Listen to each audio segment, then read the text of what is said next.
Ադամից և Ավից սկսած կանայք ապականվել են սատանայի կողմից, ոչինչ չի փոխվել։ Կա մի հատկանիշ, որը աշխարհի բոլոր կանայք ձգտում են գերազանցել՝ արտաքին գեղեցկություն։ Կանխատեսվում է, որ գեղեցկության անձնական խնամքի շուկան կգերազանցի $677 միլիարդ 2025 թվականին։ Կզարմանաք, եթե իմանաք, որ շատ կարևոր հատկանիշներից մեկն այն է, որ կանանց սատանայի մասնաբաժինը արտաքին գեղեցկությունն է։ Կա նա ընդհանուր անկում, որը կիսում են կանայք սատանան։ Կցանկանայիք գուշակել կրկին արտաքին գեղեցկությունը։ Թույլ տվեք բացատրել։ Եվ այ անկումն իր ընդհանուր էության մեջ այն էր, որ իր արարչին բարձրացնելու փոխարեն նա բարձրացրեց արտաքին գեղեցկությունը։ Տեսնում եք, Եվան իմաստություն էր փնտրում։ Եվան տեսավ, որ ծառը գեղեցիկ է, նրա պտուղը համեղ տեսք ունի։ Նա ուզում էր այն իմաստությունը, որ ծառը կտա իրեն։ Սատանայի անկումը նրա գոյության մեջ այն է, որ արարչին բարձրացնելու փոխարեն նրա սիրտը բարձրացավ իր արտաքին գեղեցկությամբ։ Կանանց սատանայի ընդհանուր մի բան էլ կա։ Արտաքին գեղեցկությունը փչացնում է իմաստությունը։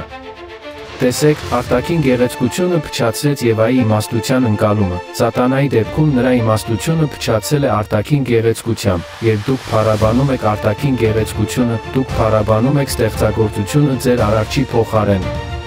Ոչինչ չի փոխվել կանանց սատանայի հետ, երբ խոսքը վերաբերում է արտաքին գեղեցկությանը, պատմությունը լի է ապացույցներով։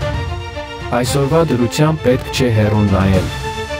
Սոցիալական մեդիան լցված է կանանցով, ովքեր փառաբանում են արտաքին գեղեցկությունն ու գոռում բացված իմաստությունը։ Աշխարհի բոլոր միլիարդավոր կանանցից անուն տվեք ինձ մեկ կնոջ, որը չունի ունայնություն։ Ունայնությունը եբրայերեն հևուա, ում նշանակում է երկրային իրերի անցողիկ բնույթը Աստծուց դուրս իմաստ փնտրելու անիմաստությունը։ Ծանոթ է հնչում, արի տակ ոչ մի նոր բան չկա։